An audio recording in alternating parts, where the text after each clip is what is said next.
प्रभाव पार्ने विज्ञानका प्रमुख आविष्कार र नवीनतम गतिविधिहरू सम्बन्धी जानकारी। Recent scientific activity and invention of science which has direct impact on human life। प्रश्न संख्या 1 सोधिन्छ यो च्याप्टरबाट।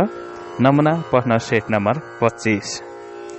रेडियोको आविष्कार कहिले भएको हो? सन् 1920। रेडियोको आविष्कार सन् 1920 मा भएको हो। टेलिभिजनको आविष्कार कहिले भएको हो? सन् 1930। टेलिभिजनको आविष्कार सन् 1930 मा भएको हो। रेडियो नेपालको स्थापना विक्रम सम्वत 2007 सालमा भएको हो भने नेपाल टेलिभिजनको स्थापना कहिले भएको हो? विक्रम सम्वत 2041 मा। राष्ट्रिय सूचना प्रविधि समन्वय समितिको अध्यक्ष को हुने व्यवस्था छ? विज्ञान तथा प्रविधि मन्त्री। राष्ट्रिय सूचना प्रविधि समन्वय समितिको अध्यक्ष विज्ञान तथा प्रविधि मन्त्री हुने व्यवस्था छ।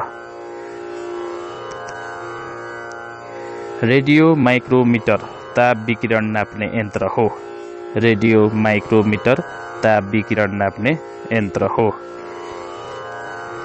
रेन गेज वर्षाको मात्रा नाप्ने यन्त्र हो। रेन गेज वर्षाको मात्रा नाप्ने यन्त्र हो। स्टेथोस्कोप यन्त्र प्रयोग गरी विशेषतः मुटु र फोक्सोको आवाज सुन्न सकिन्छ। स्टेथोस्कोप यन्त्रको प्रयोग गरी विशेष गरी मुटु र फोक्सोको आवाज सुन्न सकिन्छ। दिइएको सूचना टाढासम्म आफै पठाउने र टाढाबाट आएका सूचना आफै ग्रहण गरेर टङ्कल गर्न सक्ने यन्त्रलाई टेलिप्रिन्टर भनिन्छ। दिएको सूचना टाढासम्म आफै पठाउने र टाढाबाट आएका सूचना आफै ग्रहण गरेर टङ्कल गर्न सक्ने यन्त्रलाई टेलिप्रिन्टर भनिन्छ। टाढाको घटनाको अभिलेख नाप्ने यन्त्रलाई के भनिन्छ? टेलिमिटर। टाढाको घटनाको अभिलेख नाप्ने यन्त्रलाई टेलिमिटर भनिन्छ। पानी घट्टको विकसित रूप के हो? Water turbine. पानी घट्टको विकसित रूप वाटर टर्बाइन हो। MFA को पूर्ण रूप मल्टी फाइबर एग्रिमेन्टले केलाई जनाउँछ? तयारी पोसाकको कोटा प्रथा। MFA को पूर्ण रूप मल्टी फाइबर एग्रिमेन्टले तयारी पोसाकको कोटा प्रथालाई जनाउँछ। नेपालमा सर्वप्रथम कम्प्युटरको प्रयोग कहिले भएको हो? विक्रम सम्वत 2028। नेपालमा सर्वप्रथम कम्प्युटरको प्रयोग विक्रम सम्वत 2028 मा भएको हो। पहिलो सूचना प्रविधि नीति कहिले जारी भएको हो? विक्रम सम्वत 2057 मा। पहिलो सूचना प्रविधि नीति विक्रम सम्वत 2057 मा जारी भएको हो। PL केसँग सम्बन्धित छ? कम्प्युटर भाषा। PL कम्प्युटर भाषासँग सम्बन्धित छ। इमेलको प्रयोग सर्वप्रथम सन् 1976 मा कुन देशले गरेको हो? अमेरिका। इमेलको प्रयोग सर्वप्रथम सन् 1976 मा अमेरिकाले गरेको हो। यान्त्रिक शक्तिलाई विद्युत शक्तिमा परिवर्तन गर्ने यन्त्रको नाम के हो? डाइनामो। यान्त्रिक शक्तिलाई विद्युत शक्तिमा परिवर्तन गर्ने यन्त्रको नाम डाइनामो हो। COBOL अर्थात् कमन बिजनेस ओरिएन्टेड ल्याङ्ग्वेज कहिले अमेरिकामा विकसित भएको कम्प्युटरको भाषा हो? सन् 1960। COBOL अर्थात् कमन बिजनेस ओरिएन्टेड ल्याङ्ग्वेज सन् 1960 मा अमेरिकामा विकसित भएको कम्प्युटरको भाषा हो। जैविक प्रविधि बायोटेक्नोलोजी शब्दका प्रतिपादक को हुन्? हङ्गेरीका कार्ल इरली। जैविक प्रविधि बायोटेक्नोलोजी शब्दका प्रतिपादक हङ्गेरीका कार्ल इरली हुन्। बायोटेक्नोलोजीको प्रतिपादन कहिले भएको थियो? सन् 1919। बायोटेक्नोलोजीको प्रतिपादन सन् 1919 मा भएको थियो। जीवित वस्तुलाई कच्चा पदार्थका रूपमा प्रयोग गरी त्यसको जैव रासायनिक प्रतिक्रिया मार्फत मानव वातावरण मैत्री पदार्थ उत्पादन गर्ने प्रविधिलाई के भनिन्छ? जैविक प्रविधि।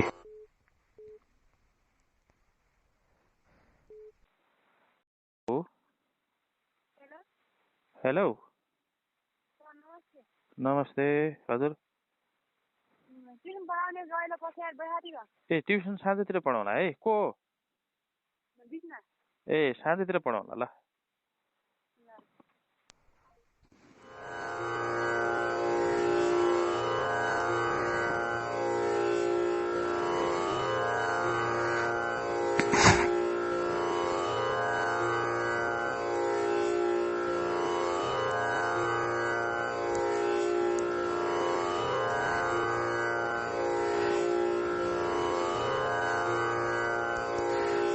RAM RAM को पूरा रूप के हो?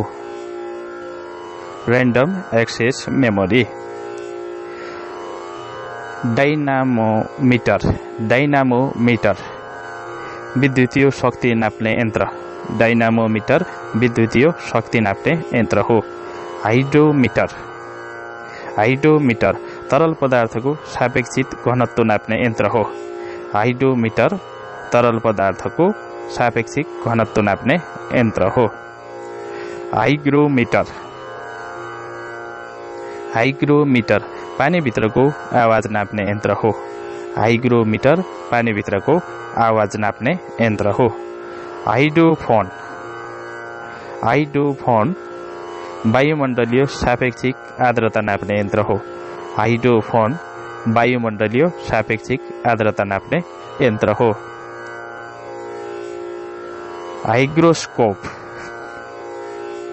हाइग्रोस्कोप वायुमण्डलीय आर्द्रतामा हुने परिवर्तन नाप्ने यन्त्र हो।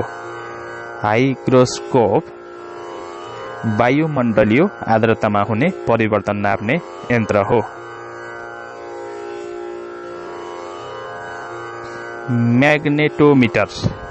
म्याग्नेटोमिटर चुम्बकीय क्षेत्रको तीव्रता नाप्ने र तुलना गर्ने यन्त्र हो। म्याग्नेटोमिटर चुम्बकीय क्षेत्रको तीव्रता नाप्ने र तुलना गर्ने यन्त्र हो। म्यानोमिटर वायुहरूको चाप नाप्ने यन्त्र हो। म्यानोमिटर वायुहरूको चाप नाप्ने यन्त्र हो। माइक्रोमिटर ज्यादै छोटो दूरी र कोण नाप्ने यन्त्र हो। माइक्रोमिटर ज्यादै छोटो दूरी र कोण नाप्ने यन्त्र हो। ल्याक्टोमिटर के नाप्ने यन्त्र हो? दूधको शुद्धता नाप्ने यन्त्र। ल्याक्टोमिटरले दूधको शुद्धता नापिन्छ। जैविक प्रविधिका उदाहरणहरू जाँड रक्सी बनाउने तरिका जैविक प्रविधि अन्तर्गत नै पर्छ। क्लोनिङ पनि जैविक प्रविधि अन्तर्गत नै पर्दछ। टिस्यु कल्चर पनि जैविक प्रविधि अन्तर्गत नै पर्दछ। सन् 1928 मा कसले पेनिसिलिन पत्ता लगाएका थिए? अलेक्जेन्डर फ्लेमिङले। सन् 1928 मा पेनिसिलिन पत्ता लगाउने अलेक्जेन्डर फ्लेमिङ हुन्। पास्चराइजेसन प्रविधिका आविष्कारक को हुन्? Louis Pasteur. पास्चराइजेसन प्रविधिका आविष्कारक लुई पास्चर हुन्। जीन क्लोनिङ गरी जन्माएको पहिलो भेडाको नाम के हो? डली। जीन क्लोनिङ गरी जन्माएको पहिलो भेडाको नाम डली हो। जीन क्लोनिङ गरी पहिलो भेडा कहिले जन्माएको थियो? सन् 1997। जीन क्लोनिङ गरी पहिलो भेडा सन् 1997 मा जन्माइएको थियो, जसको नाम डली थियो। एयरलॉक हवाईजहाजको गति नाप्ने यन्त्र हो। एयरलॉग हवाईजहाजको गति नाप्ने यन्त्र हो। एल्टिमिटर उचाइ नाप्ने यन्त्र हो। एल्टिमिटर उचाइ नाप्ने यन्त्र हो। ब्यारोमिटर वायुमण्डलीय चाप नाप्ने यन्त्र हो। ब्यारोमिटर वायुमण्डलीय चाप नाप्ने यन्त्र हो। फोटोमिटर प्रकाशको तीव्रता नाप्ने यन्त्र हो। प्रकाशको तीव्रता नाप्ने यन्त्र फोटोमिटर। पहिलो टेस्ट ट्युब बेबीको नाम के हो? लुइस ब्राउन, जसको जन्म सन् 1978 जुलाई 25 मा भएको हो। पहिलो टेस्ट ट्युब बेबीको नाम लुइस ब्राउन हो। लुइस ब्राउनको जन्म सन् 1978 जुलाई 25 मा भएको थियो। जैविक प्रविधि तलका मध्ये कुन कार्यमा उपयोग गरिँदैन भनेको छ? असाध्य रोगहरू निको पार्न उपयोग गरिँदैन। जैविक प्रविधि प्रयोग गरिने कार्यमा बालीमा रोग प्रतिरोधात्मक क्षमता विकास गर्न, डेरीका पदार्थ उत्पादन गर्न, उन्नत जातका पशुपक्षी उत्पादन गर्न जैविक प्रविधि प्रयोग गरिन्छ। राइजोबियम ब्याक्टेरियाको प्रयोग गरी जैविक मल बनाउन सकिन्छ भने सूक्ष्म जीवाणु ब्यासिलस थुरेन्जेनेसिसलाई के को रूपमा उपयोग गर्न सकिन्छ? जैविक विषादीको रूपमा। राइजोबियम ब्याक्टेरियाको प्रयोग गरी जैविक मल बनाउन सकिन्छ भने सूक्ष्म जीवाणु बेसिलस थुरेन्जेनेसिसलाई जैविक विषादीको रूपमा प्रयोग गरिन्छ। जैविक प्रविधिको आधुनिक माध्यम रिकम्बिनेसन DNA जेनेटिक इन्जिनियरिङ हुन्। जैविक प्रविधिको आधुनिक माध्यम रिकम्बिनेसन DNA जेनेटिक इन्जिनियरिङ हुन्।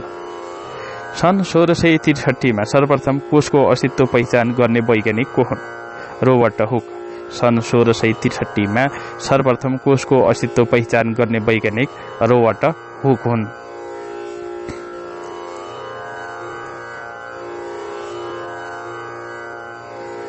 वायुको बहाव, गति र दिशा पत्ता लगाउने यन्त्र एनिमोमिटर हो। वायुको बहाव, गति र दिशा पत्ता लगाउने यन्त्र एनिमोमिटर हो। एकै रङको विभिन्न गाढापन छुट्याउने यन्त्र क्लोरिमिटर हो। एकै रङको विभिन्न गाढापन छुट्याउने यन्त्र क्लोरिमिटर हो। आँखाले सोझै हेर्न नमिल्ने वस्तुलाई हेर्न प्रयोग गरिने यन्त्र पेरिस्कोप हो। आँखाले सोझै हेर्न नमिल्ने वस्तुलाई हेर्न प्रयोग गरिने यन्त्र पेरिस्कोप हो। वंशाणु कर्मको सिद्धान्तका प्रतिपादक को हुन्? Gregor Mendel. वंशाणु कर्मको सिद्धान्तका प्रतिपादक ग्रेगर मेन्डल हुन्। मानसिकता र सपना विश्लेषण सिद्धान्तका प्रतिपादक को हुन्? Sigmund fried. मानसिकता र सपना विश्लेषण सिद्धान्तका प्रतिपादक सिगमन्ड फ्राइड हुन्। जेनेटिक इन्जिनियरिङका प्रविधिहरूमा जिन क्लोनिङ, जेनेटिक मोडिफिकेसन, जिन म्यानिपुलेसन पर्दछन्। जेनेटिक इन्जिनियरिङका प्रविधिहरूमा जिन क्लोनिङ, जेनेटिक मोडिफिकेसन, जिन म्यानिपुलेसन पर्दछन्। DATA डेटा भण्डारको सबैभन्दा सानो इकाइलाई के भनिन्छ? Beet, BIT। डेटा भण्डारको सबैभन्दा सानो इकाइ बिट हो। नेपालमा कति सालको राष्ट्रिय जनगणनाको तथ्याङ्क प्रशोधनको क्रममा पहिलो पटक कम्प्युटर प्रयोग भएको हो? 2028 साल। नेपालमा 2028 सालको राष्ट्रिय जनगणनाको तथ्याङ्क प्रशोधनको क्रममा पहिलो पटक कम्प्युटरको प्रयोग भएको थियो।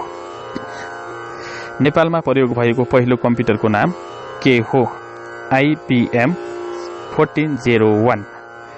नेपालमा प्रयोग भएको पहिलो कम्प्युटर IBM 1401 हो। 3000 तरवारको बदला 3वटा समाचार पत्रबाट डराउँछु कसको भनाइ हो? अलेक्जेन्डर महान। 3000 तरवारको बदला 3वटा समाचार पत्रबाट डराउँछु, यो भनाइ अलेक्जेन्डर महानको हो।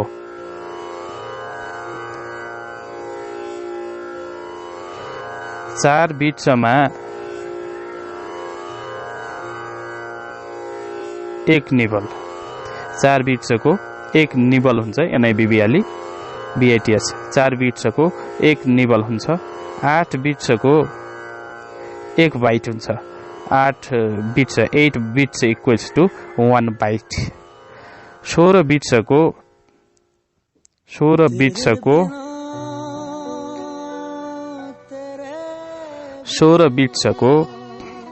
एक ओड हुन्छ। 16 बिट्स इक्वल्स टु 1 ओड। 32 बिट्सको 1 double words or D words हुन्छ। 32 बिट्सको 32 bits equals to 1 double words or D words. 4 bits equals to 1 nibble. 8 bits equals to 1 byte. 16 bits equals to 1 word. 32 bits equals to 1 double words or D words. सूचना प्रविधि र विश्वव्यापीकरणका कारण विश्व नै गाउँ जस्तो सानो भएकोले विश्वलाई आजकल के भनिन्छ? ग्लोबल भिलेज भनिन्छ। नेपालको जेठो पत्रिका गोरखापत्रको प्रकाशन कहिलेदेखि सुरु भएको हो? विक्रम सम्वत 1958 देखि। पहिलो पटक छापाखाना भित्र्याउने तथा गोरखापत्रका प्रोपराइटरका रूपमा चिनिने व्यक्ति को हुन्? जयो पृथ्वीबहादुर सिंह।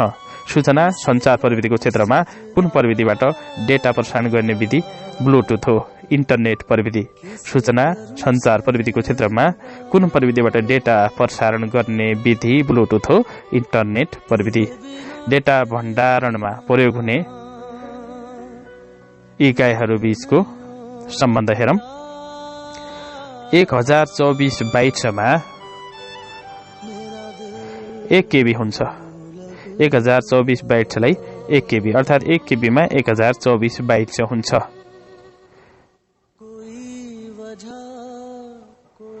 1024 KB मा 1 MB हुन्छ अर्थात् 1 MB मा 1024 KB हुन्छ। 1024 MB मा MB बराबर 1024 MB बराबर 1 GB हुन्छ अर्थात् 1 GB मा 1024 MB हुन्छ। 1024 GB मा 1 TB हुन्छ अर्थात् 1 TB बराबर 1024 GB। स्मरण रहोस् TB terabyte, KB kilobyte, MB megabyte, GB जिगाबाइट।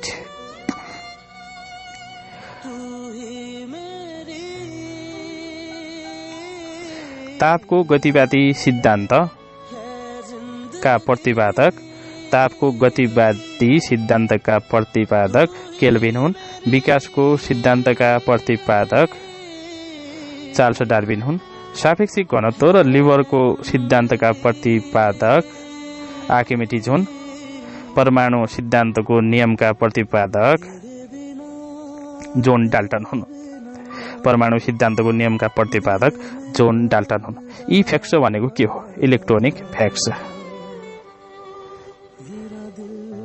WWW को पूरा रूप वर्ल्ड वाइड वेब।